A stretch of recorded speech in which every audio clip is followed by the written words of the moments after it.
call. Good evening, and thank you all for coming. Read it. You can do anything. Appreciate it. And if you feel like you want another helping of peach cobbler, go ahead and do that. Save some So for me. let's all stand and say the Pledge of Allegiance, okay? Pledge allegiance to the flag of the United States of America and to the republic for which it stands, one nation, under God, indivisible, with liberty and justice for all. Thank you. Now, first, we're going to have several presentations tonight, and the first one is by our new Rock Island County Treasurer, Nick Camlin. So he's going to talk about understanding our property tax bill.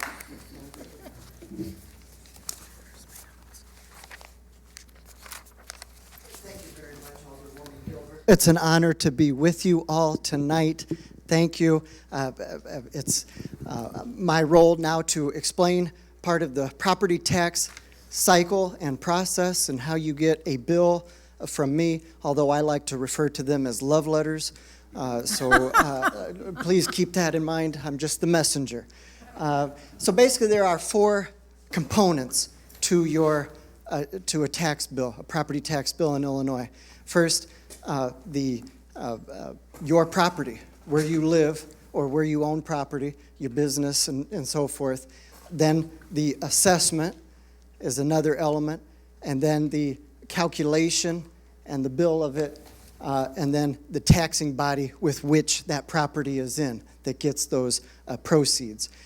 So yeah, there's a lot of arrows up there. Basically, I think the one that is, the two that are most important to you, the green and the red. What comes out, the tax bill, and the green, the tax payment that goes out and then filters to your taxing bodies. So you buy a property. The next year, you get a property tax bill that has been calculated with your assessment, with what your property is worth compared to other properties in the area, exemptions that you may be entitled to, and so forth. And so another element of that is your taxing districts. So your taxing districts will send you, will send the county clerk how much money they would like to levy in order to operate and fulfill their functions for you. And so that goes to the county clerk. The assessments also go to the county clerk.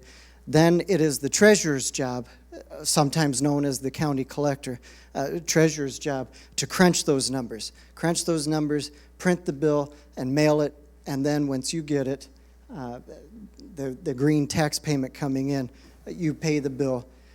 We divide everything out how it should be, and we give it right back to the taxing district. Now, when I say taxing district, I'm talking the city, the school district.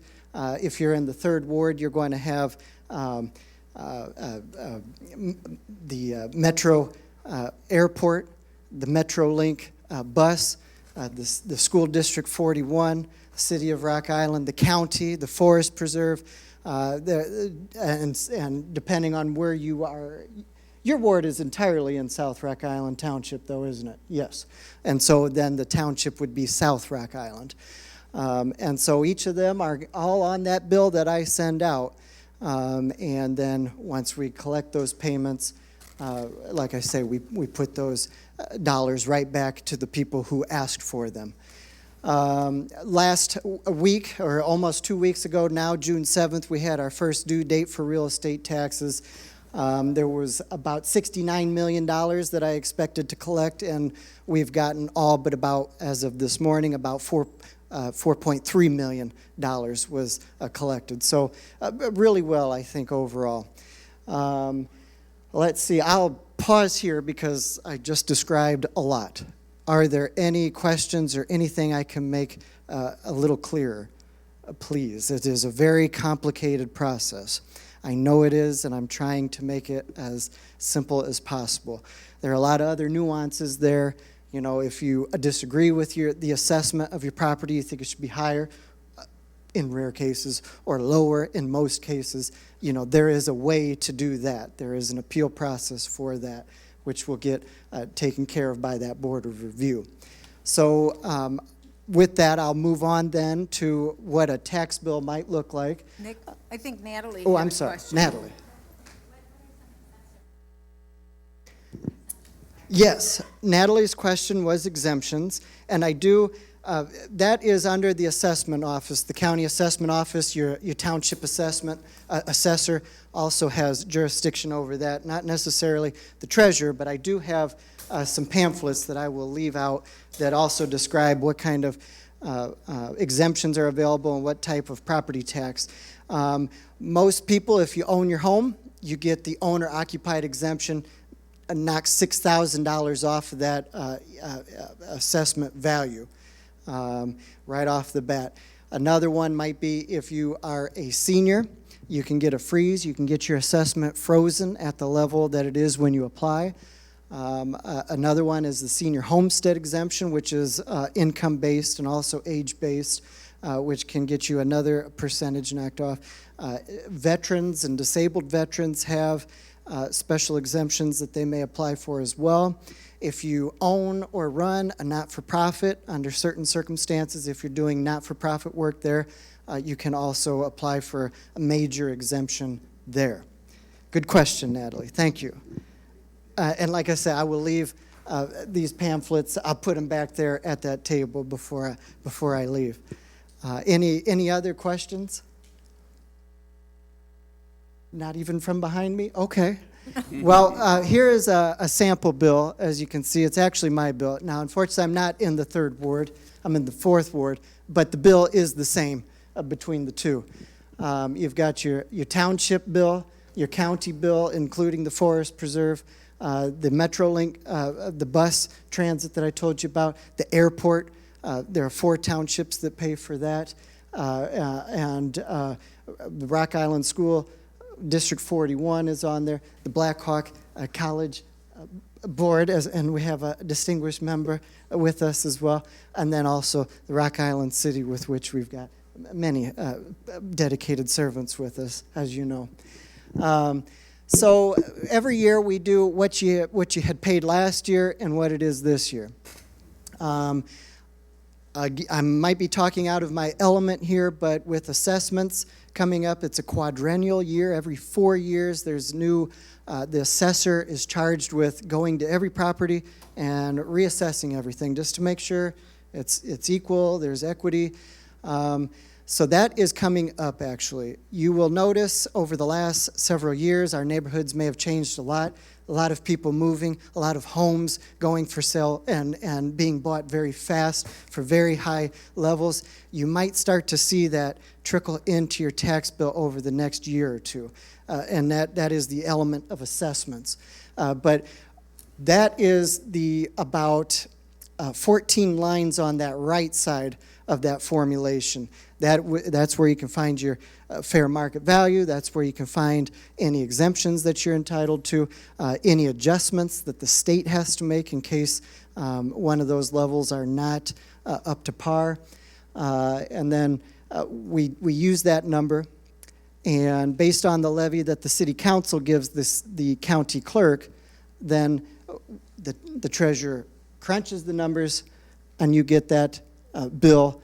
I've got it in 2 amounts there, $1,894, you can see. So that is how that bill is calculated, what goes into it, and then how that pie would be divided.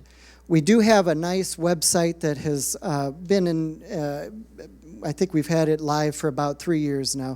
Have any of you checked your property tax or your property records online with the County of Rock Island? We have a very nice tool that you can go in and see your records. You can see how many years you've paid, what each of every single year going back to 2014 was paid, and then also a nice actual a pie chart of who is getting those cuts, of the money.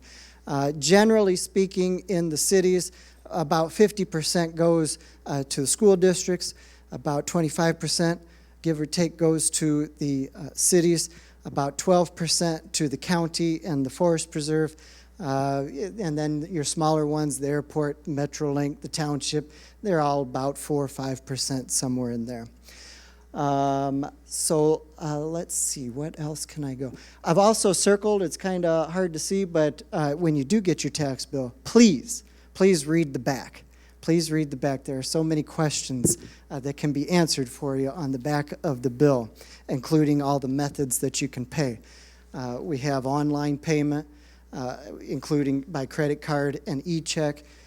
We obviously take in-person payments, cash, check, and now this year, something I started, credit card payments as well in the office, if you pay in the office.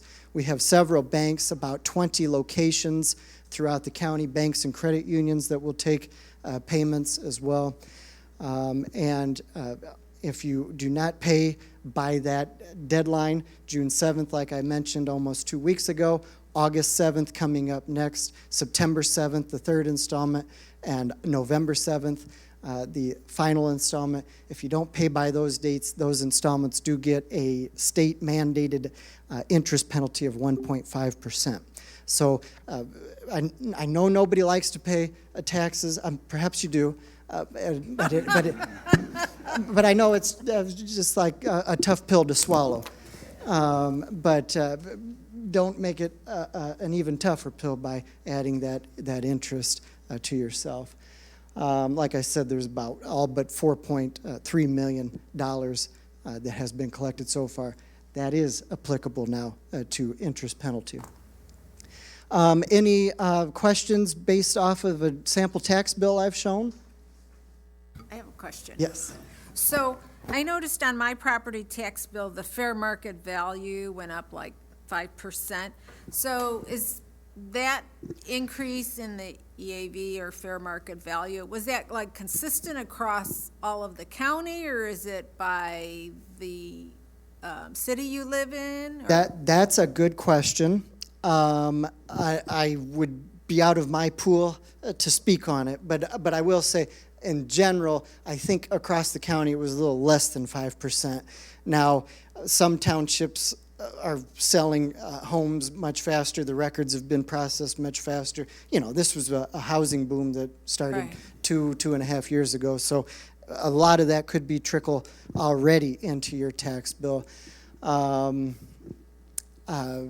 That is the best explanation without being the assessment expert that I can give you right now. Any other questions? Yes, sir. Shouldn't the county go to a more quarterly system instead of having August and September, right? Yes, so that's a good question. His question was more exact quarterly payments, kind of like the water bill, I'm sure, is what you're thinking of. Actually, in the state of Illinois, there are only 2 counties that are allowed to have 4 payments, and that is Rock Island and Madison County near St. Louis. All the rest of them are only 2 installments. So what that came from was in the 80s when the unemployment rate was above 80% in this county. The people opted to go to the 4 installments. Unfortunately, I do not have any wiggle room on those dates, although I have looked into it. Unfortunately, they do have to be how they are prescribed by the state law. Good question, though. Any other questions? Okay. Here is just our contact information for our office. We're right next door at the county office building. We're on the first floor. As soon as you go through the security checkpoint, that's the first door to the right. We just got a brand new, beautiful renovation, new lighting, new ceilings. The place is looking great, climate controlled very nicely. If you happen to pay your taxes over the last 2 weeks, you'd probably notice that we did not have air conditioning during that heat wave. It's all set now. Thank you very much. Thank you. We will be good stewards of those renovations. But we are on that first floor. Our website is located on rockislandcountyil.gov. Our phone number, 309-558-3510. if you'd like to get right to the treasurer, just 3500, okay? That's just a little secret for all you in this room. That's your benefit for coming tonight. And of course, we do have email available. RockIslandCountyIL.gov, the best way to get a hold of us. And a lot of questions can be answered on there. We've got a nice pie chart that shows where your money's going. And other good questions, links to the assessment information like has been asked tonight. Let me just tell you, I'm honored to be here. Thank you. It was when Thank you for coming, Nick, and taking time from your busy schedule. Well, no, to come. I love it. I love it, and I wish I had more time with you, but I think I've probably gone over what we talked about, didn't we? That's okay. Thank you for coming out tonight. Yes. Nick, No. we appreciate it. Thank you all. I hope I can be of service to you in the future. Please don't hesitate to let me know.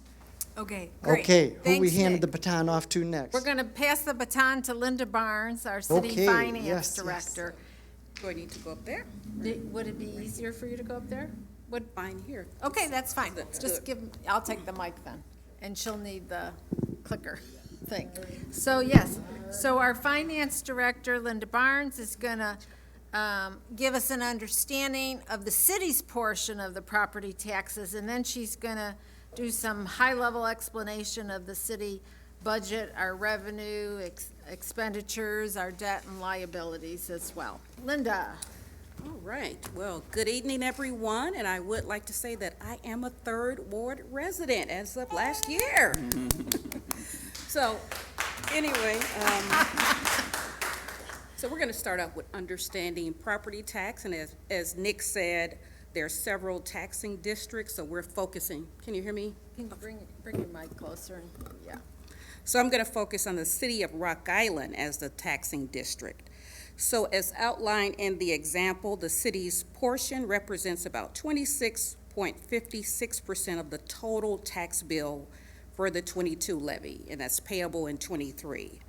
The tax rate is at 2.76%, which means a property value of $100,000 would pay about $753 of the total tax bill. Okay. Handouts are at the back table if you came in late. Okay, so on the bottom of that, you see the $1 bill. So that's just another way of looking at the breakdown by taxing district. So the $1 represents 100%. So again, the city would get about 26.5 cents of that $1.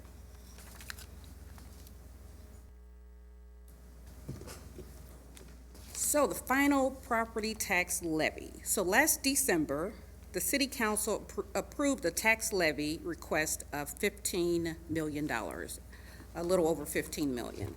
After the county finished their calculations, it was about $1,600 higher. Okay, the bottom pie chart there is a graph that shows the majority of the levy will support fire and police pension contributions. That's at about $9.2 million or 61%. The general fund will receive about $1.37 million of that tax levy. The library will receive about $2.3 million. Parks and Recreation will receive slightly over $2 million. The remaining goes into the Public Benefit Fund to pay for debt-related expenses such as banking and financial services.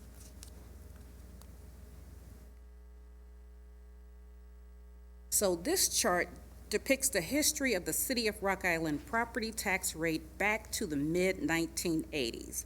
Can anybody think what you were doing in the mid-1980s? Those were good years. So as you can see, in the early 1990s, the rate reached a high point of 4.12%. Prior to the 2017 levy, the tax rate had remained very level for a decade. Okay, so next we're going to move over talking about revenues and expenses. So the chart below represents citywide revenue sources for all areas of operations.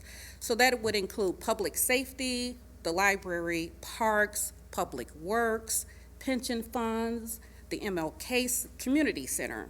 So as noted, taxes make up about 33% of revenue, followed by charges for services such as utility charges, and that would include water, sewer, refuse, parks and recreation, fitness center memberships, and golfing fees, et cetera, would be considered charges for services. The property taxes for tax increment financing districts is also included in this total. So for 2023, revenue budget was approximately $146 million.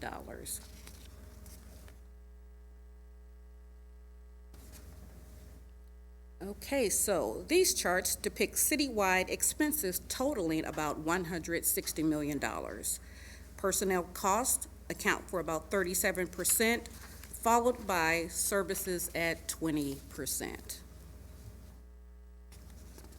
And that bottom chart is just another way of looking at expenses by departments.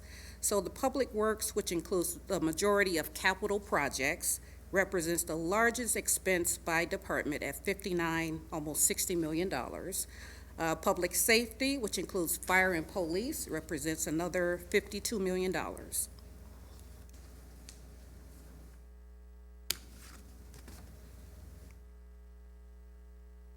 Okay, so the next slide looks at the general fund. So the general fund gets a lot of attention. It's considered the chief operating fund of the city.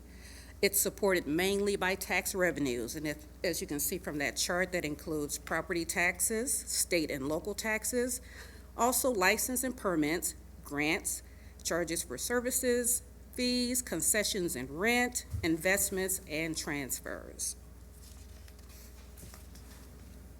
So on the expense side, personnel costs, which includes public safety, streets, finance, administration, community economic development, IT department, those are the largest representation of expenses. And last but not least, the city uses debt to pay for capital improvement projects. As noted, the Illinois Environmental Protection Agency loans are related to state mandated requirements for water and sewer services, or sewer systems. All right, so that's all I have, but I did want to mention that there's 2 upcoming events if you want to know more about the city's budget and finance. The 22 audit report will be presented to council this coming Monday, June 26th. And the Fire and Police Pension Actuary Report will be presented August 14th. And also, if you want to really look at some budget summaries, we have the 2023 Budget Digest available on the city's website, and this is the first time that we have put that on the website. So, a lot of good information. If you have any questions, feel free to email me or call. Does anyone have any questions now for Linda? So can you summarize for us, Linda, I know you've got the chart of the debt service, but so what is our current debt? And I can't recall if you mentioned, I know on one of your slides, you mentioned our police and fire pension liabilities, and what are those totals? Okay, so I think I did put that on there. I can read the small print from here.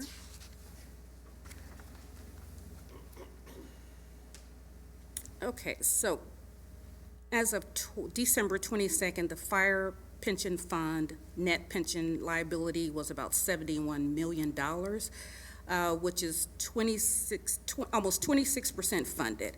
So looking at long-term, what that is saying is that that's what's available to fund the retirements. So the city's goal or state mandate is that we have to be 90% funded by 2040. So we are trying to work on that. The police pension fund liability as of December 22 is I can't read that tiny writing on here, I think 82 million, which is about 32% funded. So again, something that the city is definitely working on to increase those total funded liabilities, or reduce the liability. Right, okay. Does anyone have any other questions on the budget or our property tax portion of the bill? Do you wanna? That's all right, I can speak loudly. Okay. How are those two items currently being worked on? As far as the liabilities, Either one, um, pension or liability? pension liabilities, What's the current plans on those? well, from a state perspective, the pension funds, what do we want to call it? It was mandated that all police and fire pension funds within the state of Illinois be pooled into two investments. So instead of like the Rock Island Fire Pension or Police Pension managing their own investments, it's all pooled together. So all the fire pensions are pooled together, and then all the police pensions are pooled together. And they're being managed by those, I don't want to call them state type. Boards? Yes. State They have boards. Each of them Yes. has boards, and why that's important is, for years, when the individual cities had their own pension boards, the state restricted the way they could invest their money, and as a result, they got very low returns. Well, under the new consolidated boards, they've allowed them to invest their funds in a manner more similar to other pension plans, so you can get greater returns. Now, there's more risk with that, but with greater returns, those liabilities should be reduced over time. The largest source of income into your pension funds should be from investment returns. That hasn't been the case for police and fire for years, and that's why the payments are so high, and that's why the funded ratio is so low for cities. Okay, any other questions? Okay, so we'll move on to our next presentation, where we're going to talk about the ARPA, or American Rescue Plan Act expenditures, by Samantha Ganji, our ARPA Program Manager, and our City Clerk. Yes. Let Tim get that going, and I'll take the clicker. Thank you. Hi, good evening, everyone. I am going to give a brief, high-level overview of the American Rescue Plan Act. I will also be giving a more detailed presentation to the City Council this coming Monday. I'm in the process of updating the website, but there's a plethora of information there as well, if anybody's interested. So what is the American Rescue Plan Act? Most of you might already know that, but it was a $1.9 trillion federal rescue plan that was signed into law in March of 2021, and it supports governments by providing a substantial amount of resources to respond to the COVID-19 pandemic. So that means, addressing economic fallout and laying the foundation for a strong and equitable recovery. Of course, these funds are subject to United States Treasury guidelines. We received $26.5 million for the city of Rock Island. Unfortunately, roads are not considered eligible under Treasury guidelines. So what we've done is local governments were allowed to claim up to $10 million in lost revenue. And the benefit of the revenue replacement category, lost revenue replacement, is that allowed local governments to spend its ARPA funds on almost anything. There were a few restrictions, such as you can't pay into your pensions, you can't offset taxes, those kind of things. But that allowed cities to do projects such as roads or some of the others that wouldn't normally be covered under U.S. Treasury guidelines. So we divided those into restricted and unrestricted funds. So the city has $16.5 million in restricted funds that require rigorous reporting on a quarterly basis. And we took the $10 million, we call that unrestricted funds. Those are funds that I'm not reporting those rigorous reporting requirements. So that's the difference there. In June of 2022, last June, the City Council adopted 5 ARPA guiding principles. And what that was to help myself, all of the residents, city officials, guiding us on how we should spend that money. And we wanted to make sure those guiding principles were included. That helped us drive the survey. So if you all remember, I hope you all took it last July, we had a public survey. It was online, paper format. We had about 1,800 respondents, which is pretty good for that type of format. And we had 5 areas that people identified as priorities. So I'm going to talk about those. So there were 12 categories, and those were driven by the ARPA guiding principles as well as the Treasury, what was allowable under the Treasury guidelines. And what you all said was that the number one thing that was important was infrastructure. Oh, excuse me, I'm on the wrong slide. Excuse me. So as you can see there on that side, we spent a little over 14 million on infrastructure. We also spent about almost 3 million, parks, recreation, green space, neighborhoods. That was identified as an important thing in our city. Assistance to businesses, public safety, law enforcement technology, and then we have mental health. Now, the mental health category, the city council, out of unrestricted funds, allocated $250,000 for mental health and $250,000 for homelessness. Now, we held focus groups of stakeholders in our community, whether it was residents, nonprofits, those types of stakeholders in Rock Island, and we found out that mental health and homelessness were very much intertwined. And so that's why I made that the $500,000 figure, because really it addresses mental health, homelessness. They're very much intertwined. So we haven't decided what to use those funds for yet.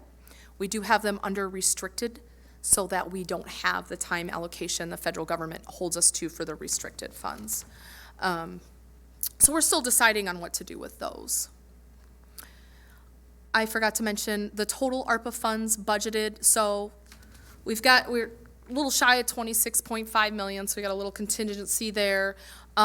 We've spent 6.22, which doesn't seem like a lot, but Rock Island, we started a little bit later in the ARPA process, which was to our advantage because we got to see what everybody else was doing.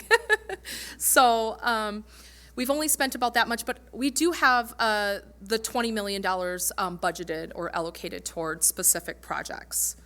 So that's where we're at as of this month of 2023. And Samantha, could you share with everyone the deadlines that we have for allocating the funds and then actually spending the funds? Absolutely. So all of the restricted funds we must have those allocated to specific projects by the end of 2024. And then all of the funds have to be expended by the end of 2026.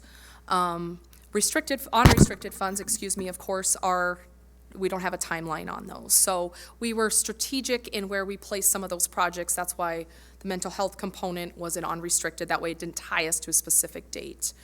There's a couple other projects that either weren't eligible, and I'll go over those in a second, or that we decided to move under the unrestricted so we didn't have that time frame.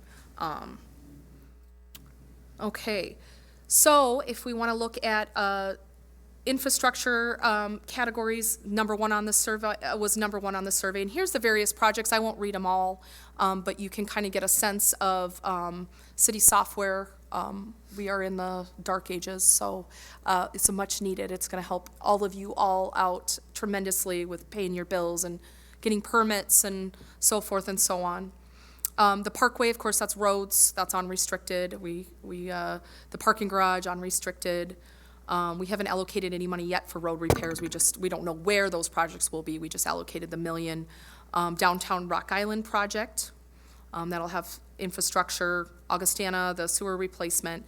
Broadband is included in infrastructure. We've got, of course, our advanced meter reading, which is an awesome project that is going to bring our meters, so we won't have somebody have to walk around and check everybody's water meter.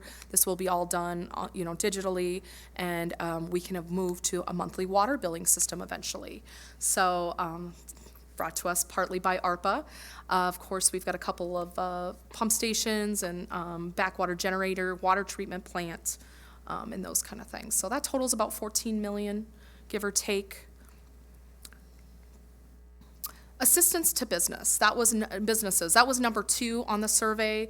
That did qualify for restricted funds, however, we decided to keep that under the unrestricted funds, so we didn't have to hold ourselves to that time frame. So if we have businesses in 2027, we still have funds left, they can still get those funds.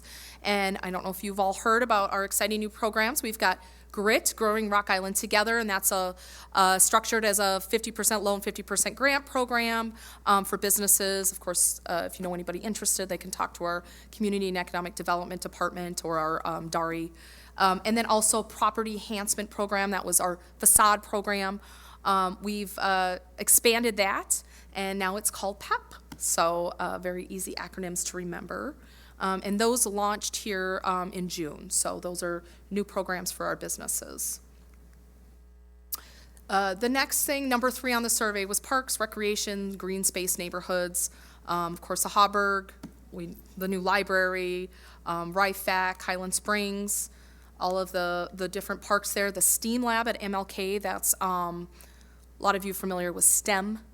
They add the A for arts. So that's going to be new to our MLK Center. And then also we've got the West End revitalization going on right now in our first ward in our West End. And that's about $2.9 million. The next category is public safety, which was number 4 on the survey. We're getting new ambulances. We replaced weather sirens. So we got some cool new equipment. I don't know if all of you have heard in the news, we've got some license plate readers and some new cameras up around the city. That's due to ARPA.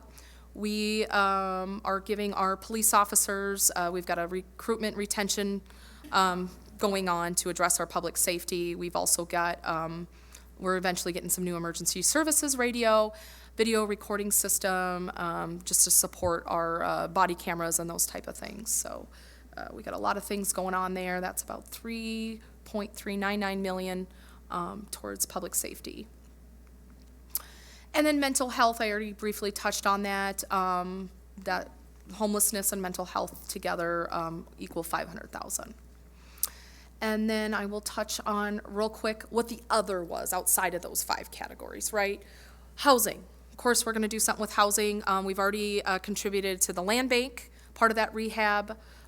We still got some funds there, demolitions, getting rid of those blighted properties. Infill housing, we still haven't had a plan on that. That's an unrestricted, so the city's currently looking into how we want to expend those. Again, we're not on that time constraint, so we, of course, ARPA-related administration, myself, the ARPA program manager, those kind of things. We, the city did lose revenue, so we allocated $1 million there. Tourism. We're trying to figure out how we can aid our tourism. We actually have a meeting about it later this week. That's also unrestricted. The Sunset Marina, $1 million. And then we got, we're in the process of getting new snowplows. I don't know if they've actually arrived yet, but they're ordered.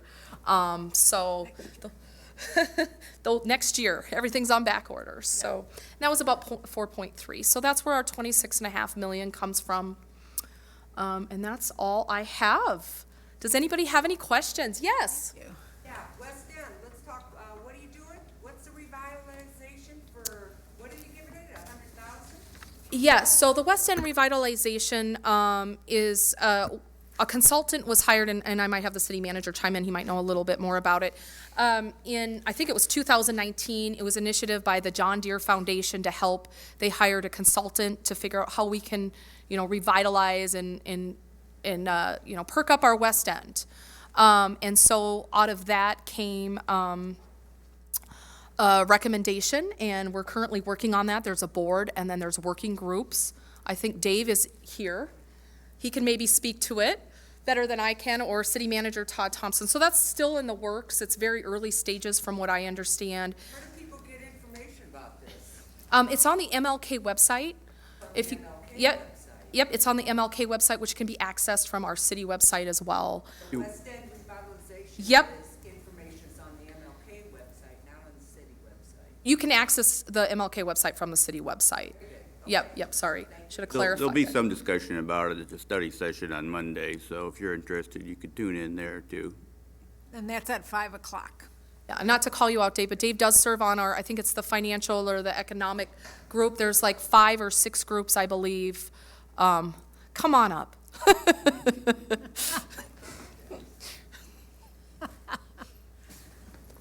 Good evening. I don't have a whole lot to report. The group I'm with is the Economic Development Group, where we're going to try and do some things in the West End.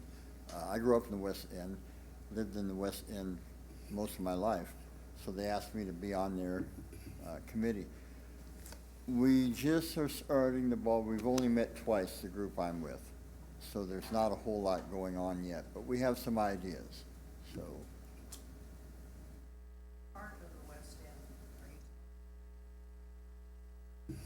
So the boundary is, it's primarily for just First Ward. So it does, there's a defined, I don't have the map, but again, I think Jerry Jones is presenting. But it primarily compromises, it covers those census tracts in the First Ward. A lot of that's data-driven, of course, by our census tracts, which are primarily first, second, there's a couple other roads. From my vantage point, the West End is part of Rock Island. And so if any of you have any ideas on, hey, here's how we can improve this neighborhood, this area, certainly feel free to call Jerry Jones. I'm sure Jerry would be willing to accept any input that you might have. You can contact my group. It should be on there who the leaders of the groups are. So love to hear from you. Vince, we go way back. I was at a Good meeting seeing you. this afternoon with the Active Club at King Center, and they passed out a sheet about the West End Revitalization Committee, and they 4 committees, and they haven't quite filled the positions with economics and Housing. Also understood that Thurgood Brooks has been hired as the coordinator of the project.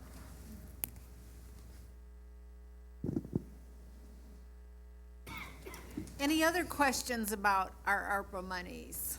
Holly? The $250K that's going for the aid to tourism, is that something that Rock Island's gonna use, or is that just gonna go to the CVB? No, that's very, oh, excuse me. That's very specific just to Rock Island tourism, absolutely. Actually, it was Alderwoman Gilbert and then Alderman Dylan Parker and Todd and I that have been, trying to decide kind of what to do to bring it to the larger council. We did have a focus group meeting, and we had all the Rock Island stakeholders involved, the various tourism, Botanical Center, those types of organizations, yes. So the stakeholders who participated in our focus group gave us a lot of great ideas for what they would like to see done. The consensus was that we need some Rock Island-focused tourism efforts. So we're in the process now of trying to figure out exactly how best to accomplish that and what are some of the initial things that need to be done, like conducting an inventory of all of our stakeholders that are tourism-based or tourism assets, that kind of thing, getting a website going, et cetera. So we are working on that. Yes? Several years ago, well, perhaps 4 years ago, there was a failed initiative to take a grant that was awarded for Black History Trail, which Rock Island has a vital and, well, not vital, but it has a substantial history to tell. And the grant was aborted because it did not involve local, the grant got pulled back because local families, local people with now stakeholders were not involved. I would encourage that those stakeholders should be. That wasn't true. Excuse That me? wasn't true. That was not true. It's not true? No, it's not. Okay. There were local stakeholders that were not right. Okay. It was aborted because the council voted it down. Council voted it down? Yes, but it did not, I was part of it. So is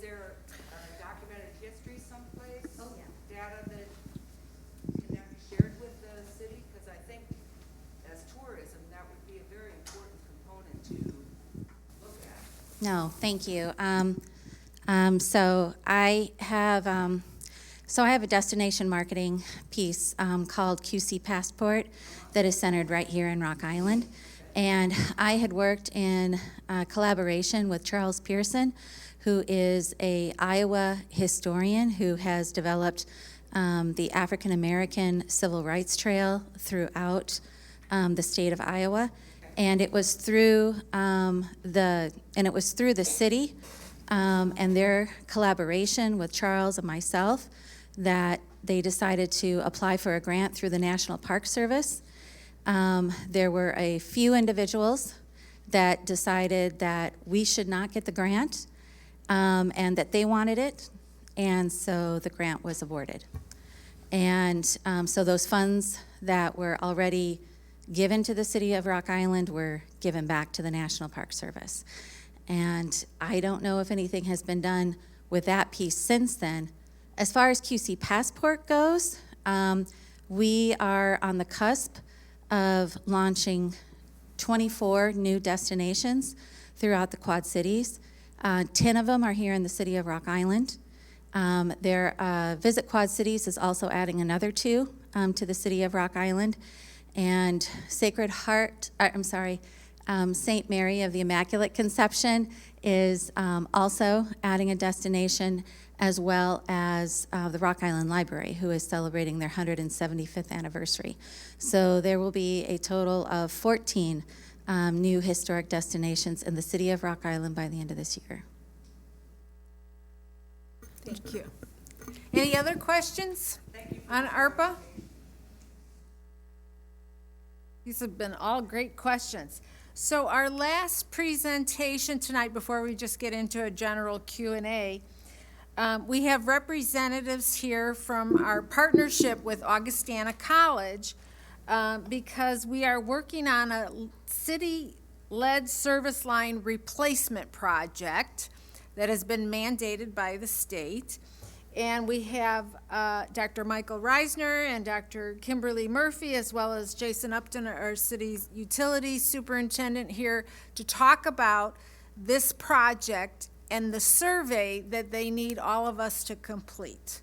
So, the microphone is yours. So I'm Michael Reisner. I'll let Jason jump in. So I'm one of the professors at Augustana. We've been partnered since about last September. This is a new law that was put in place late last summer, and it basically requires, in a nutshell, that the city of Rock Island inventory all the remaining lead service lines and come up with a replacement plan, including a rough idea of how they're going to finance it over the next 10 to 15 years. So I would say the first 6-7 months we were partnered, we worked with the city to inventory all the information they had going back to 1800s to try to get a revised inventory, and that was submitted in April. And so from there, why we are here, we need your help. So after putting all that information in, about 90% of the service lines that are in Rock Island, we still don't know what they're made of. So they can be made of copper, galvanized metal, or lead. So right now what we're doing is we have a massive effort, and this, I would call this a questionnaire. It's not even a survey. It's like a 1 or 2 minute ask. What we need is there's 2 ways we're trying to identify all these unknown pipes. They're buried in the ground. We don't want to dig holes in everyone's yard.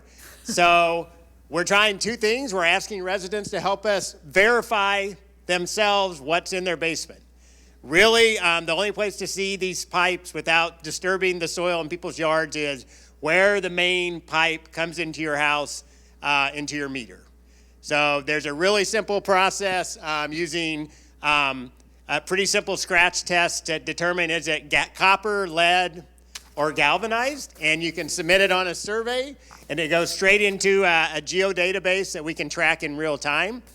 There's a really easy option. If you don't want to go in your basement, you can click on I need help, and within 24 hours, Peyton Heisch, who's sitting here with us, will reach out, and we are doing that today. We went to 3 or 4 houses today. They will, our students, we have a team of researchers, they will come help you verify your material and get the survey completed. And if you haven't seen them, we're actually in Ward 3 right now, is knowing that we won't get enough people to self-verify. We have a team of students doing research as part of a research project for them. They're public health students, they're economic students, they're environmental studies students. That we have teams, and we've basically, ward by ward, we've divided the city up into census blocks. Those are roughly city block size units, and we've kind of carefully selected a sample of those where we're doing the old school political canvassing, door to door. So if someone happens to open their front door, they get to talk to one of our students. Some of you are smiling because maybe they went to your house. They'll help you, or you can go verify for them. It takes about 4 minutes from when they knock on your door to when we're done. Or if no one's home, we leave a postcard that's nice and bright and yellow. And people have been, actually we're getting a pretty good response for houses where we just leave the postcard.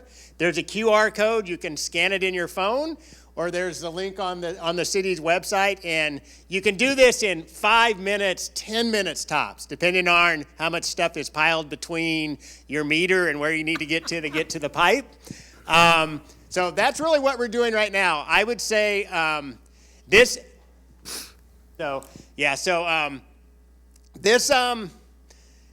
part of the process is critical because we need to have as accurate an estimate of the number of lead service lines and where they're located in the city as we revise the inventory, because from there, the city has to come up with a replacement plan and come up with a plan for how to finance a big capital project, but there's many years to do it, but we really need an accurate number.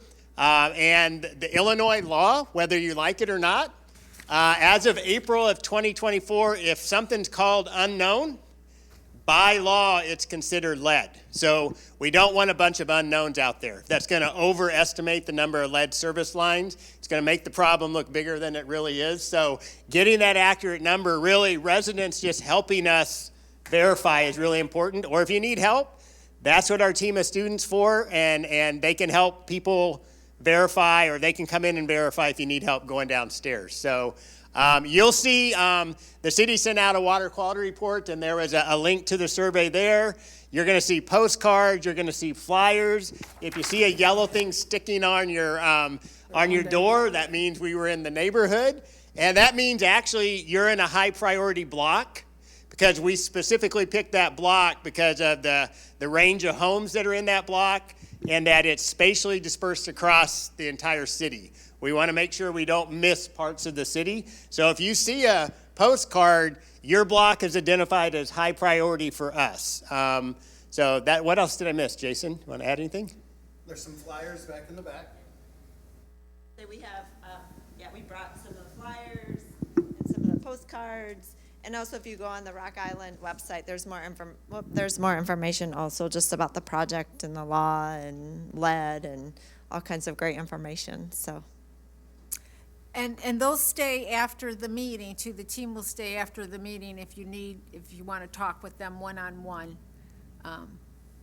So does anybody have any questions about this project that the city is doing in partnership with Augustana? Yeah. Thank you. What's the time frame? Good question. So a revised inventory is due next spring, and the initial replacement plan and the financing plans are due next April. So that's the first thing. This will be, they can be revised every year. I think the final plans are 2027, but the big push is there's another inventory that has to be revised by next spring, and then that's when the first replacement and financing plan have to be put in place. Great. In terms of getting help, our students are here in the summer. This is our golden time to collect data. So between now and the end of August, we're going to make a big push. You'll see it as at the Lincoln concert series at Lincoln Park. You're going to see students there. We'll be at events, so you'll probably get sick of seeing Augustana students roaming around. But this is our chance to push, because it's a research project for them in the summer. So. Great. Our hope is to be towards the end of July, first part of August, since we're utilizing the Augustana students, this is when they've got their summer break, and so they're doing this as a summer project to help us out with this identification. So hopefully by the end of July, we've got, people have taken the survey, submitted the information, then we can look at the information. So at the end of July, middle of August, we're looking at then starting to move our efforts to, okay, how do we replace these? Looking at the economics of Rock Island, of how we can receive any kind of grants. We put in and received a grant for $50,000 for this inventory. So that's why we reached out to Augustana. We got this grant through the Illinois EPA. It's a forgivable grant. So that's what we're using for this inventory and for this research and push towards understanding what our inventory is. Great. Any other questions? I have one. Oh, go ahead, Samantha. So I have one. So obviously you want to get 100% for your response rate, obviously, but do you guys kind of have a projected response rate? And then what's the plan to address those the unknowns and those kind of things? Do you guys have a? So we're kind of going a little bit of everything. We know response rates can be low. So we actually, we got the initial water quality report out. We did a joint press release. If people were listening, I think it got picked up on one of the news stations. It did. We also met with Martin Luther King Center, and we've been to 5 churches. So we're kind of working through the churches to get the word out. We're coming to events like this. We've been canvassing, and we've been surprised at the response rate to the postcards we leave on people's door, because it is a quick ask. It's not we're not asking you to do a 20-minute survey. That response has been higher. I think the last time I tried to roughly calculate it was like 10-12%. So we're doing that. We've got some postcards. We haven't decided whether we're going to go all in and do a postcard for each ward. I think we're going to wait and see what the responses are. So we're trying a whole bunch of strategies. We know we're not going to get all the unknowns, so that's why the students are scientifically sampling. We're going to use a predictive spatial model to make an educated guess on the remaining unknowns. So that's kind of why we designed the sampling plan, and it's pretty powerful software. But we would like to have, there's just shy of 13,000 unknowns, I think. We would like to have 4,000 data points if we could get it. So that's what we're pushing to. I think we're sitting at like 300 right now, but we're hoping that people just see the postcards that we can get up there. Awesome. What an awesome partnership. John. Well, if you find lead pipes, what are you going to replace them with? So I'll let Jason answer that one. So, when you look at the history of lead was a good idea at one time, just like plastic and PVC. Ordinance in Rock Island is copper.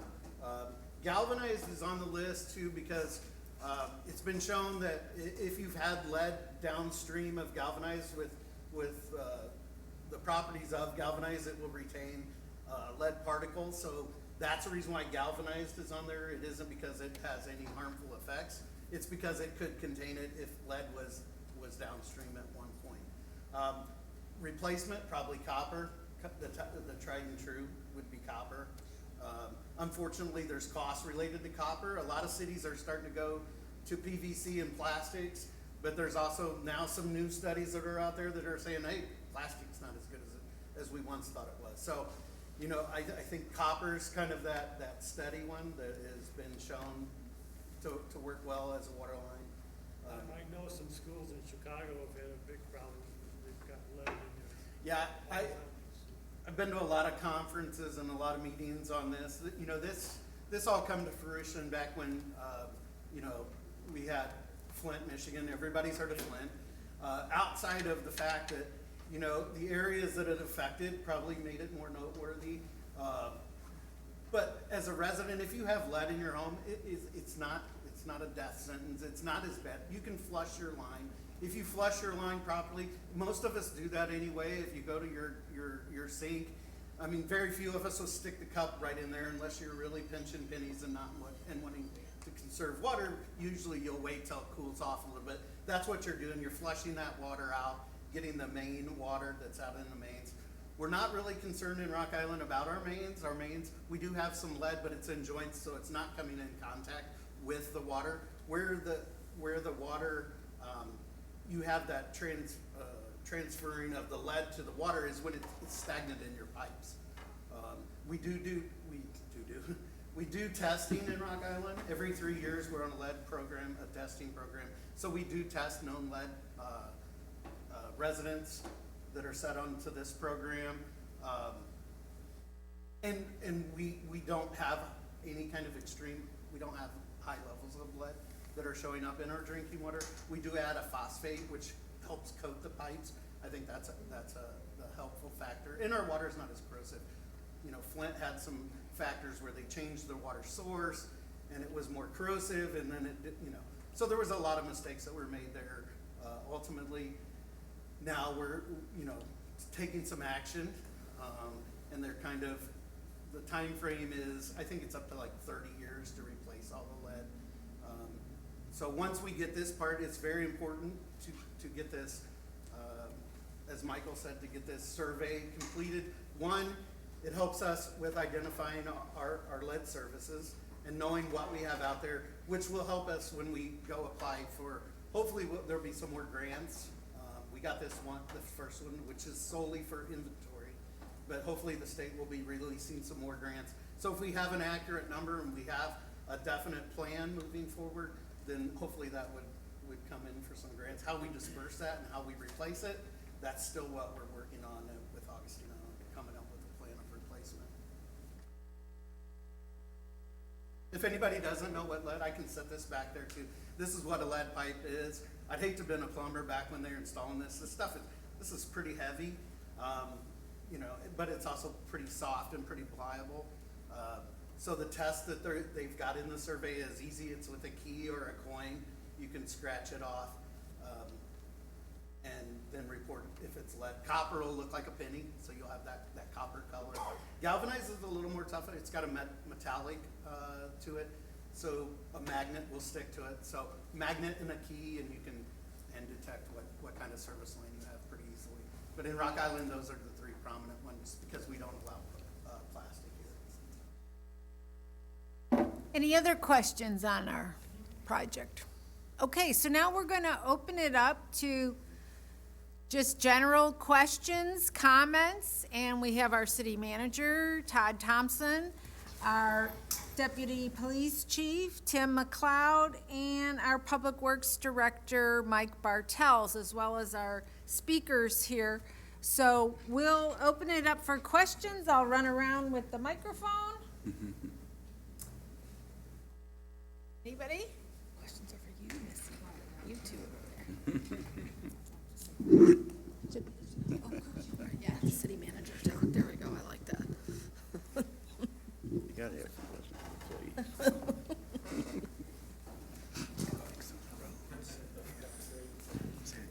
please. Hi, Tom Sparkman, 1600 18th Avenue. I'd like the city to consider the restoration of the greenhouse in Longview Park, which I noticed was the first slide when you opened the Rock Island City website there. There's a company that was started in 1850 called Lord and Barnum, and they're still in existence, and that's where Rock Island bought the greenhouse from in 1936. You can still order parts from them. So I'm going to be working with some other individuals, hopefully with the city too, to see what can be done as a group effort to a combination of volunteers, city administration, city council, maybe grants out there that I know are available. But this is like early. I just started thinking about this a couple of days ago. But I do know it's possible for us to buy the materials we need to restore the greenhouse. And the greenhouse is a significant structure. People, I live across the street from that park, and you see people come there quite frequently taking wedding photos and whatnot. So just want to throw that out there. Thanks.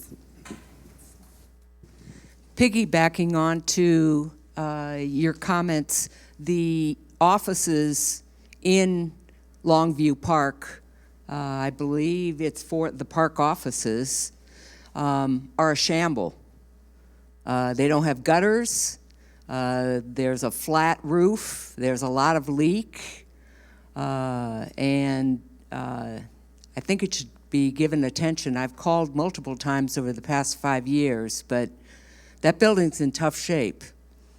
I have another question in regards to, I believe it was 2 years ago, the city initiated a community task force on police-public interaction, and we really haven't, I don't think I've heard anything, and I do my best to try to keep track of the news. Are you referring to the Police Community Relations Commission, or is that something different, Deputy? No, I think that's what you're referring to, correct? I don't know what the specific term is at this point, because I haven't heard about it since it got initiated. I don't know how frequently they meet. We'd like to have an update, please. Well, I can't provide you too much of an update. There is a commission that's been in existence for about 1.5 years now. They meet typically once a month is their schedule. They did get a Facebook page going, I believe. Part of their mandate is to work with us for some community relations building, which we are doing. We attend all those meetings. They've also kind of help facilitate the process for filing complaints through if anyone doesn't feel comfortable going to the police department to file a complaint, they can go through the commission and I think through the Martin Luther King Center. But beyond that, I don't really have a whole lot more that I could provide directly from that. Isabel Pina actually is a member of that commission, so she could, sorry, Isabel, she could speak to it. Also, Tim's got our website up. All their minutes and agendas are also on the website, which would give you kind of an insight into what they've been talking about or what they've been meeting. I know it's very early. Isabel, I don't know if you want to say anything on it, but. Tomorrow at 5:30, MLK, right? It's the third Tuesday of the month. So, and that's of course open to the public, so anybody wondering or have any questions, feel free to attend. And then there's the information as well, so.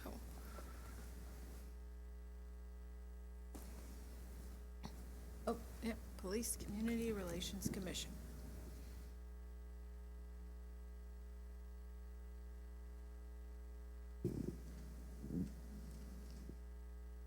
And there's their agenda for tomorrow night.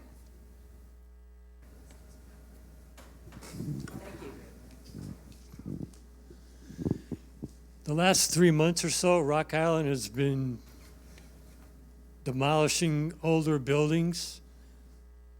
I would cite the old Central Junior High. And at one time, the fire station at Douglas Park was supposed to be made into a pro football museum. Why are all these older buildings being knocked down when they could maybe be used for something else? Question. Todd, do you want to address that? Yeah, sure. With each building, a different entity was responsible for their care and upkeep and ultimately the demolition. The building most recently demolished by the city was the old firehouse. And, you know, when you get old buildings that get deteriorated in a certain condition, they become so costly to rehabilitate. And that was really the point that we found ourselves in, was the cost to rehabilitate that building just to make it basically code compliance was $600,000+. So it's just a challenge to do that, to rehab them when they get to that condition. Miles, did you want to comment on it as well? I love a mic. Hello, everyone. I'm Miles Brainerd. I'm the Community and Economic Development Director. I believe the other two properties you're referring to, as the city manager pointed out, were under the care of other entities. Obviously, the county courthouse, I believe, is one of the other ones you're referring to. The county tore that down. The old school, the school district tore that down.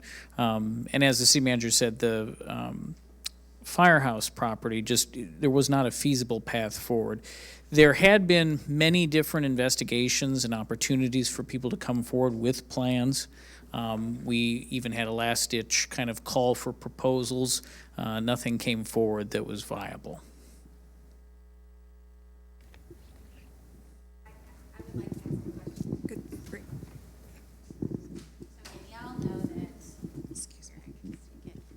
You guys all know that I started a thing called QC Passport because I have a passion about saving the culture and saving the history. And I moved to this area from Minnesota because I love this area. The history here is rich, it's deep, and if we don't protect our history, we're going to lose it, period.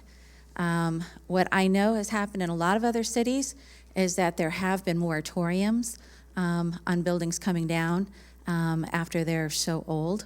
So maybe there's something like a moratorium for buildings that are 100 years old or 125 years old, that they're not allowed to be torn down, that there is a process to let the public know that they're in distress, and that there are things that need to be done. I had no idea that that was the situation with the firehouse. If there was something that we could have done jointly as a city to try to save that, that would have had a much better outcome.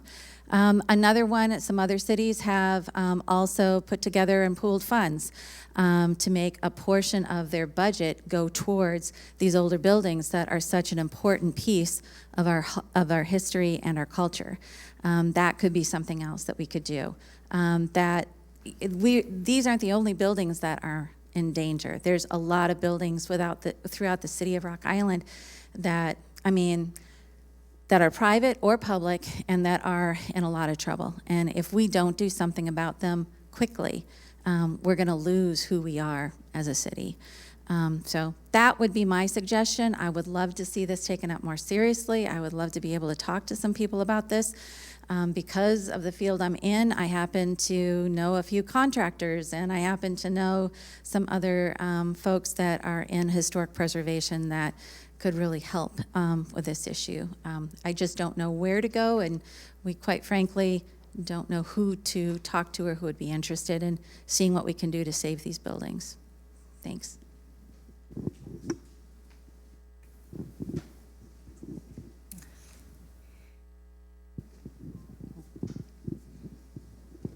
Hi, good evening. Kevin Holt. I live at 1248 36th Avenue. Jesus, coming up on 6 years there already. Originally from Hillsdale, Illinois, north end of Rock Island County. I have a question. This is kind of intimidating. Lots of stuff on a paper. I know the folks in budget, they look at this every day. I'm just showing up and looking at it for about 30 minutes here, so I have some questions. First of all, thanks for the police department. Thanks for Public Works folks. Keeps us safe here and keeps our roads probably in the best shape you can with the budget that you have. But I have a question. This indicates revenues, 145 million roughly. It says expenditures,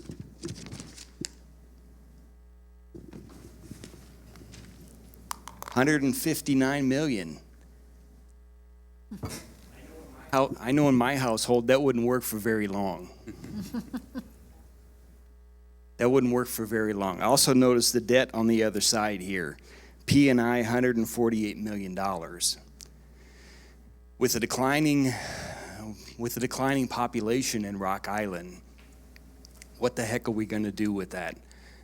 It just seems to continuously spiral. And I know, as a citizen as well, the guy from Rock Island County talked about who wants to pay taxes. Nobody wants to pay taxes. But unfortunately, I want a police department to keep my city safe. I want somebody working in Public Works to keep the snow off in the wintertime, keep them so the potholes don't tear up my vehicle and my tires. And I have an elected official that represents me in trying to balance all of that with the city manager. So, but what overall is, we talk about all the good things here and everyone has reported what we're doing, but I'm sure there's lots of skeletons in the closet here. And as a citizen, I have no idea what those are. I have absolutely no idea. I know water is probably one of them. I also depend on clean water. We're talking about lead pipes here in the city of Rock Island. But that water that comes out of the river has to be treated and processed, and I know that costs lots of money as well. So the basic services of a city that keeps folks living here instead of jumping over the river to live in Bettendorf, some other area they deem to be better. I happen to love Rock Island. I like living here. But I also want to make sure that those basic services that I depend on are going to continue to be there. And I don't understand how that's going to work with a deficit, a budget, and lots of debt continuing to rack up and trying to pay for these big infrastructure projects. I know that is it's complex paper, complex problem, and so I don't expect someone to have an answer specifically, but how does that work? How does that work in a city like Rock Island? Because I've saw many other municipalities across the country continue to spiral in a downward cycle when their population is declining, their tax base is declining as well. Again, I don't know what the answer is, but is there any insight in that as well? Higher taxes, how do you get more revenue? Higher taxes. Nobody wants higher taxes, they're gonna jump across the river. So selling more, buying more bonds, that creates more debt, it still has to be paid for. So what's the formula to fix all of that? Todd, do you want to address how the city balanced its budget for 2023 with that $14 million deficit? Yeah, cities are required to have a balanced budget. A balanced budget essentially equals revenues plus funds on hand have to equal expenditures. A lot of our budget, as you've seen, relates to capital projects, and there are many cases where you'll put aside money to save up to do a project. So in the water fund, you may save up, millions of dollars in order to do a project. Some of that is that gap between expenditures and revenues. General fund is the same case. We've had a number of years where we might budget a deficit and we've actually seen a surplus at the end of the year. So you build a fund balance and you keep a certain percentage of that on reserve, but the amount over that you can budget in future years. So that helps fill that gap too. So even though you see a deficit, it's not really deficit spending because you're filling the difference between revenues and expenditures with available funds that you've saved. Not unlike a family. When you go to buy a car, you might save up the money and buy a car. Well, so you had it in the bank. Your second question about debt, the city has a high debt burden. There were things that were done in the past that added to that weren't productive, and that's unfortunate. Our strategy is not to issue any debt unless we absolutely have to. And when I say have to, those will probably relate to water projects. As indicated, we need to address the lead service line problem. If we replace, under the law, 7% of our lead service lines a year, that's $1.5 million. That money has to come from water ratepayers because that's how the enterprise funds will work. In addition to the lead service line challenge in the water world, you may have heard of PFAS. Eventually, we're going to have to treat PFAS in the water, and that can be very, very expensive as well. So there are challenges in the waterfront. Enterprise fund is different than a general fund. It's paid for entirely by rates from ratepayers. It's a standalone fund.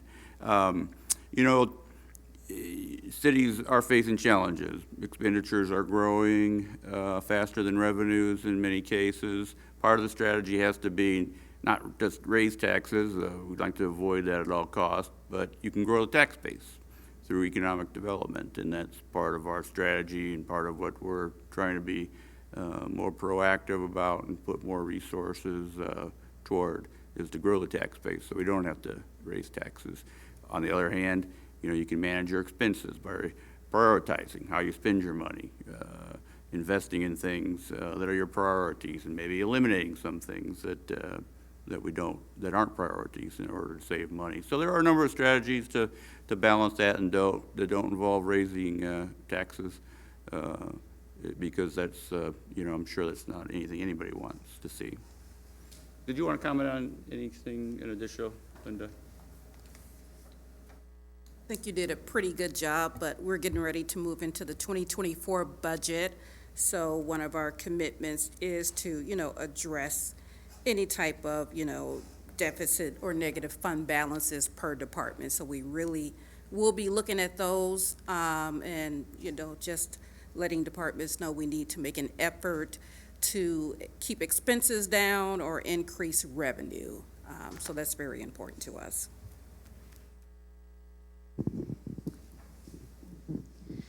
I'd like to piggyback on Kevin's comments about the deficit.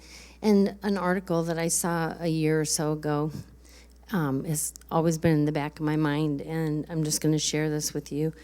This is about a school district in Batesville, Arkansas, and they had a $250,000 annual budget deficit, and by using an empty property, they built a solar panel field, and they have turned that into a $1.8 million surplus.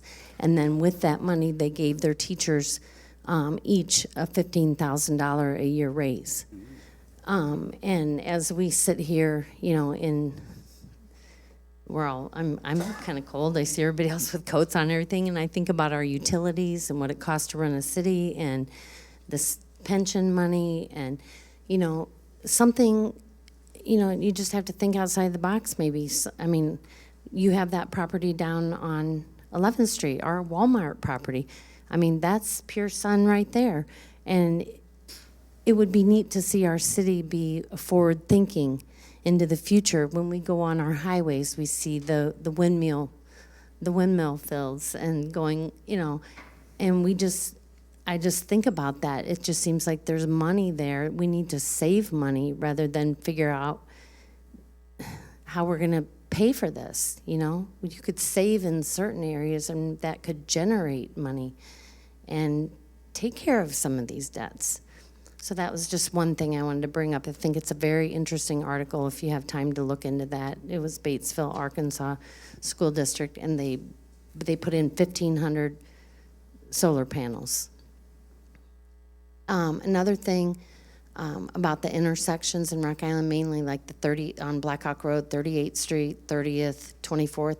I think those intersections, there's been like multiple accidents, and they just get kind of cleaned up. Not the best. You still see car parts and broken glass and pieces of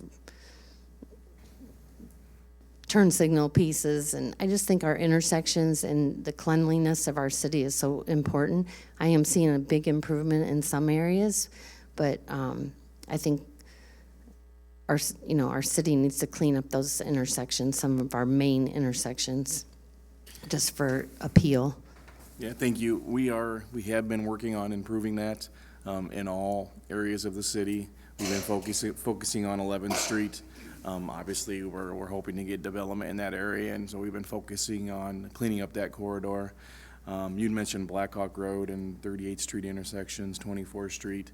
Blackhawk Road is actually maintained, and maintenance is completed by the state of Illinois, so city personnel would not be going down there and picking up car parts. Not to say that we couldn't, and so we can send some guys down there and see what can be cleaned up now, but the day-to-day maintenance of Blackhawk Road and those intersections Right. is the requirement of the state. I understand that, and you guys are doing a great job. Thank you. Appreciate it. And then just one other thing, I'm sorry. So I heard in the neighborhood, well, we had a stolen car in our neighborhood this last weekend. And then also about the deer. Did you hear about the deer? The baby deer? Yeah. Yeah. How long that laid there? Well, I called on it. When I got the call, I called the non-emergency police department number Saturday morning. And I can't remember when I went out, Sunday or Monday, that I noticed it was gone. So I don't know how long it took to pick up, but it was the weekend. I think Brian ended up picking it up, Gustafson. Oh, Brian did? Yeah, because it laid there so long. But it was shot by the police department. That's what I was told. It was shot by the officer to, So the deer had been struck by a car, and Yes. then it had to be euthanized, is that? Yes. Okay. I'm not aware of that. Usually, depending on the size of the deer, yeah, we can't stick it in the squad car. Well, so we, right. I think it laid there though till the middle of the next day in the afternoon, and then a neighbor came and picked it up. I think that should have been taken care of probably that night, or I don't know, but yeah, just bringing that up. I'm not familiar with what happened with that particular call for service. I but- was out of town when that happened, but I did get a call first thing Saturday morning about it, because it was literally right across the street from my Right. house. So I did call on it, you It's know. just sad, you know? Well, yes, it was very sad, and it was very tiny. But I didn't expect that anybody would clean it up, because I don't know if we have any personnel on the weekend to do that kind of thing. Right. We do. So if we're made aware of it, Public Works is made aware of it, we have people on standby 24/7. So we could have brought somebody in, they respond within an hour, and we would have picked it up. Maybe and just the disposed of it. communication was just off between the incident and it going to the next person to have that. I don't know. Just some neighbors were talking and they were kind of disturbed by seeing this baby deer laying there for so long. And then, you know, it's right on the street corner. I mean, so anyway, I think maybe it's just a communication thing. Yeah, I'll with- take a look and see where the ball was dropped on that one, see if there was something that happened with communication on that. Thank you.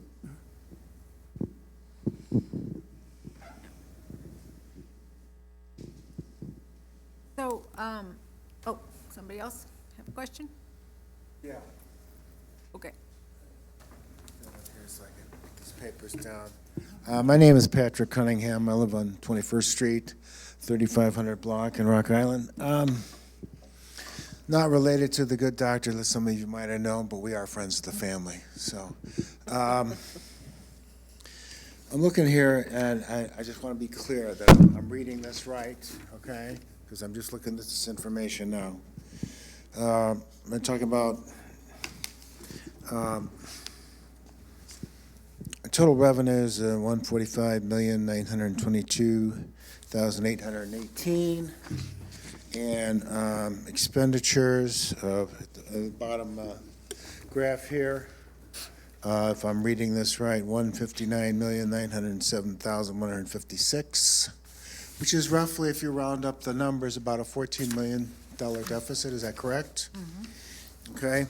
And if I read the debt on the next page, the bottom square, looks like $148,476,457 into years from 2023 to 2040. Is that 18 years? Am I correct? Is that the right number of years that I'm quoting there? Okay. So am I correct when I say that there's $14 million deficit? No, Okay. no. Okay, help me out here then. It's not a deficit if it's funded. I'm sorry? It's not a deficit if it's funded. There's a difference between revenues and expenditures. Oh, sure. Okay, That's I'm not a financial yeah, person. That's That's why I'm filled by asking. money that you've saved, so I just want to clarify. Okay, how is that funded? Where does that come from? Linda might have a breakdown, but one thing you have to remember is we have $26 million in ARPA funds, some of which we budgeted in that year. Okay. So that's an example of a source Right. of funding to fill that gap. Okay, and if you take the debt into those 18 years, okay, the 148 million, including principal and interest, comes about roughly 8 million to something average per year. Is that correct? I mean, 148 million, 476,457 divided by 18 years. Am I correct here?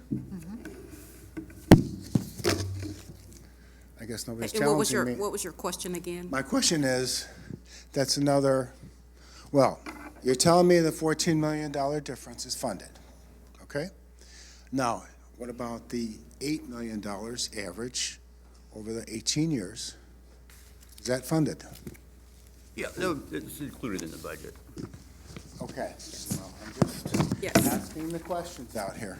Debt is, yeah, it's funded by different, it has different funding sources. So when you look at all those different debts that are listed, for example, IEPA loans, those are funded by Water. and User sewer- fees. Sewer user fees. Yeah, Yep. that takes care of those. Over on the governmental side, those expenses are normally paid with gaming tax revenues for a lot of those. TIF districts tend to pay for their, own loans also. So there are, and whenever we issue debt, we have to have a funding source. We have to show what the funding sources are for those. All right. Mhm. Okay, and you have to excuse me, it's the first time I'm No, dealing it's with okay. this information. No, that's fine. Glad to answer your question. Yeah, and I just wanted to point out also that, when the city manager was talking about, the balanced budget and deficit, so as of the end of '22, overall, the city had $61 million available in cash. Fund balances, well over that amount, so there was sufficient cash to offset the differences between what you see as revenue and expenses. Kevin, I think, had another question. No, Kevin? Okay. Anyone else have any questions? So, Mike, I don't know if you want to just bring us up to, I can't remember the year that our new water filtration facility went online, so that was a huge capital improvement project. And then our next big water project that's coming down the line, do you want to talk about that at all? I have Jason Upton here for that. No, and you can talk about the water filtration facility better. So what year did the new water filtration facility come online? So it's been in operation now for going on 4 years now, so it's not as new as Okay. it once was, but it's still going good. Well, compared to the previous one was 103 years old. So, yeah, so we did a water treatment plant project. Our water treatment plant was over 100 years old. It's kind of like what they talk about with some of these old buildings. We looked at it, the cost to bring it up to date to a treatment facility. It was costing us more to keep it going than it was to build a new one. When you're talking millions of dollars, that's hard to believe, but it is when you look at what is being expended on upkeep and also compliance. We were still we were still treating and maintaining good quality water, but it was taking a lot of resources and a lot of manpower to do that, and some of the parts we couldn't buy. So that was why the decision was made to build the new treatment facility up on 16th Avenue. Some of the other projects, outside of mandates from the EPA are lead. There's PFAS that's out there. And just to clarify on that, because I think it was one of Judith's, someone in your ward. So there is a push for PFAS right now. We were tested by the state. So the state went around throughout the state of Illinois and tested the waters of Illinois. And there was some places that had high numbers. Ours were not quite as high. Ours were, I think Illinois they set the PFAS level at 2 compared to some other states, that are 14, 25. It's kind of not consistent throughout the United States as far as that regulation. I think our tests are like 2.6. Ultimately, I wanted to make the comment that, we treat the water. We don't put the chemicals in the Mississippi River. So we do have some things in the process where we're trying to figure out what kind of treatment process would be needed to reduce those PFAS numbers, which are very low in Rock Island, Moline, and East Moline. We're working to curb the amount of PFAS that might be put in upstream.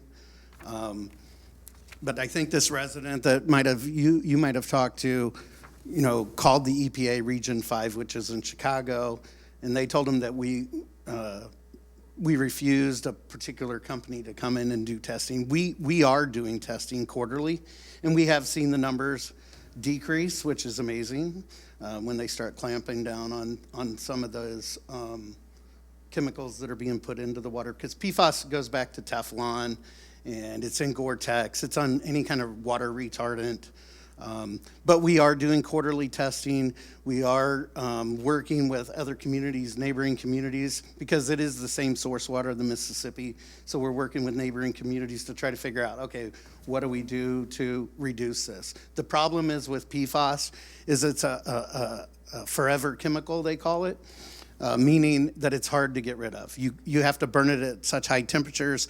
So if we remove it from the water, now it's in our sediment that we've removed, and now we send that to the sewer plant, and now the sewer plant returns it back to the river. So it's not as easy as just filtering it out. There's other complications that are involved with that. But we are doing testing on PFAS.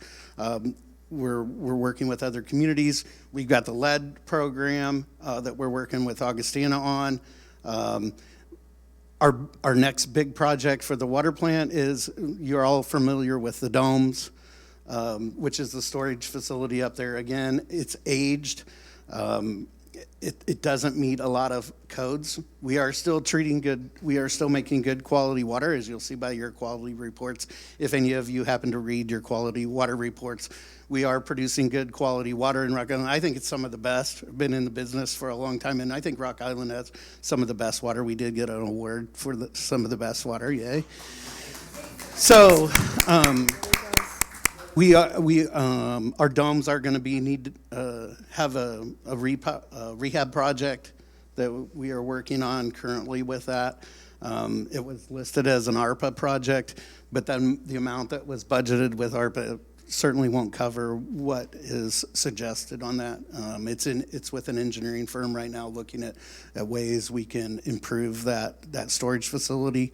On the wastewater side, we've got a digester project. With all infrastructure, it's easy, to say, oh, we're not going to fill that pothole because we ain't got the money. But with infrastructure, it's a little different. As years go on, you can keep kicking the can, but your costs increase, and ultimately, you have to do something with your infrastructure at some point. So we have a digester project that we're currently working on at the wastewater plant, and also a pump project, which is the influent pumps out at our Southwest treatment plant. We maintain 2 sewage plants in Rock Island and a water treatment plant. So those are kind of some big projects that we're working on. Public Works, we are constantly looking at our budget. We're constantly trying to keep rates low. When you think you've solved the problems, hey, we're going to raise rates a little bit, and then we have things such as COVID that increase our chemical costs by 50 to 100% in some cases. So, what money you think you're going to have to use towards something then has to get used to cover the costs of maintenance and the treatment facility in itself, along with all of our crews that are out there working, replacing hydrants and those things that we don't talk about that spill water onto the streets and curbs. So, I don't know how much more detail on any of the projects. That was good. Tim, can we tell if there's anybody on the Google Meet line, anybody virtually who wants to call in, who's on the call with a question or comment? Nope, okay. Chief McLeod, do you want to speak about what's going on in the police department? I know we just swore in some new candidates, and we've been hiring community service officers, and I don't know if you want to talk about the license plate reader program. I heard somebody mention earlier, just a little briefly, about stolen vehicles. As far as crime trends that are going on, that definitely has seen an uptick lately. It kind of ebbs and flows depending on who's involved in that, and typically this is a crime involving juveniles, depending on whether or not they're out and about. So the license plate reader system that, as was mentioned earlier, was funded through the ARPA funds. That has gone a long way towards helping us to locate some of these vehicles. What we did was we were able to take these license plate reader cameras and place them strategically around the city, so that whenever a stolen vehicle comes into the city of Rock Island, we get a notification. It's a relatively new system for us. I believe we just got all of them installed. We've been working with it for about a month or two. Getting used to it, all the officers have the ability to have that pulled right up as an alert on their computers in the squad cars, or their phones even, or their computers in the office, and then our dispatchers will notify us. Yes, for the most part they are, but what we did was, to start with, is that they're mostly on entrances into the city, so that as someone driving a stolen vehicle comes into the Rock Island, maybe through the Centennial Bridge, or even through Moline, those are strategically located there at pretty much every entrance, 11th Street, you name it. That way we'll be notified. So that's definitely helping us, yes.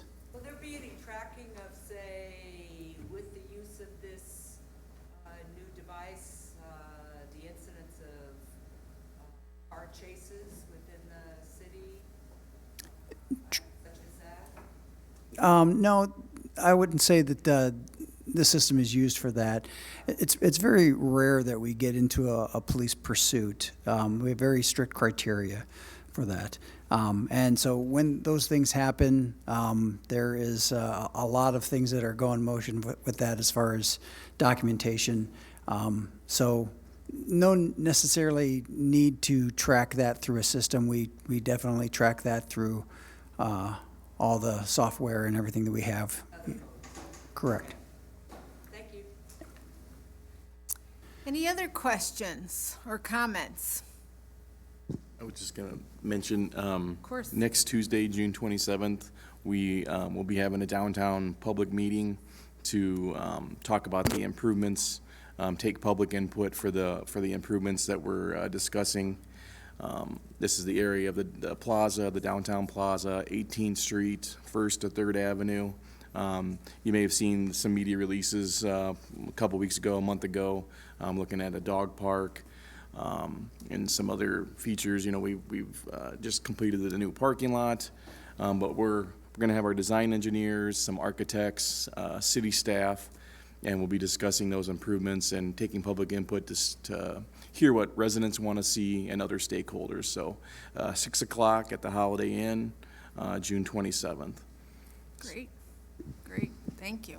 Oh, and for those who are interested in following along with the downtown project, I believe Downtown Director Jack Cullen will be presenting the budget for downtown and the work plan this coming Monday at the City Council study session that starts at 5 o'clock too.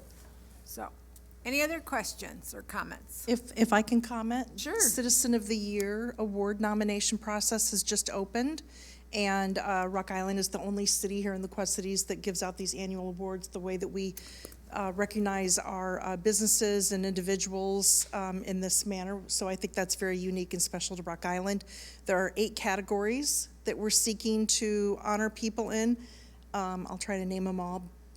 Individual, business, organization, nonprofit, or church, educator, so that can be a teacher, paraprofessional, a dean, or a principal, youth, and that would be a student, grades 6 through 12. Employee, that would be city employee, and veteran. Did I name 8? Anyways, these are all listed on the city website, rigov.org. And if you, there's a special link for it where you can fill out the form and you can click the, you can nominate as many different people as you want. You're not limited to one nomination per person. Right, thank you very much, Tim. And there's a link where you can just autofill the form online, and it's very easy. The nomination forms come to me. And then we do have a committee in place where we sit down with the committee, and that is all of last year's winners. They're on the committee, myself, Samantha, and 2 alderpersons. So that would be Alderwoman Jenny Swanson and Alderman Bill Healy. They are also on the committee. The committee votes and decides who the winners are. They're recognized at the August 28th City Council meeting. And then all of the 8 winners are asked to march in the annual Labor Day parade. And there will be an overall winner, and that person will serve as the parade grand marshal. So if you know of anybody who is, a wonderful volunteer for the community, if they just always are very giving and put themselves out there, if they just kind of go the extra mile, the more nominations we can get in, the better. Okay, so before we leave for tonight, I do have one final surprise. Now, some of you, when you came in, you put your name on a colored slip of paper. If you haven't, raise your hand so Samantha can bring you a slip of paper. We've got some prizes. Really, Mike? We've got some prizes that we're going to raffle off. And while those people are filling, Dave, while those people are filling out their slips, I just want to thank you all for coming, especially those who are also watching online. This meeting has been recorded, so it will get posted tomorrow, and I'll be sending out the link. If any of you are not on my email list, there's a form on the table too for you to fill out so that you can get on my list. I want to thank all of our speakers tonight and our Augustana team, and they'll be staying to help you. A big thank you to Pee Wee's for baking the peach cobbler on his day off. Feel free to take a piece home with you if you want. And are we ready? So the first prize that we have, just fold them. We have a visit for a family of 4 to Whitewater Junction provided by our Parks Department. Has everybody got their name in there? Do you want to pull one, Todd? Mary Ellen Cunningham. Here, I'll go. Okay. And now we also have the new YMCA in town on 30th Street that's a partner with our Watts Midtown Library. They gave me guest passes for you to go and try out the new Y. I'm a member. It's fabulous. I go for my Silver Sneakers classes. So I'm going to I have 6, but I'm giving them out in pairs so that you can bring your spouse, a relative, a friend, a neighbor with you as well. Malcolm.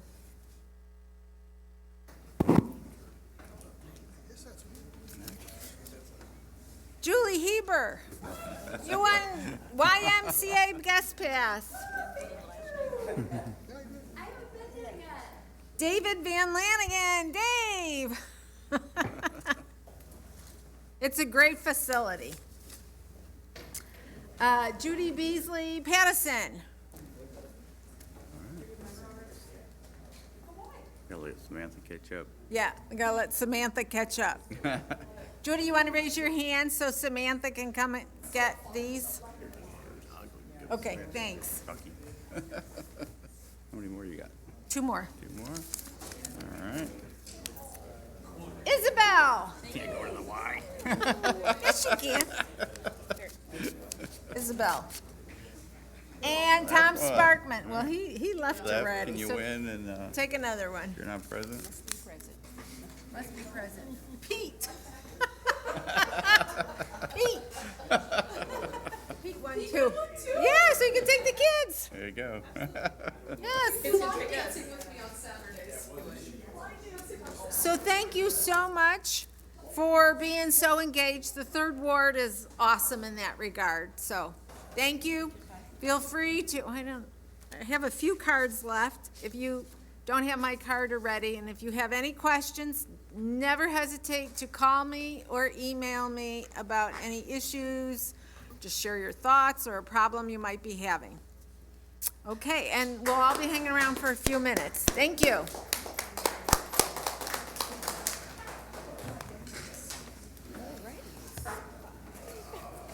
Okay. Good Find out job. about that fawn and let me know. Yeah, that's what I was saying too. Yeah, he's in Florida for this week and next week.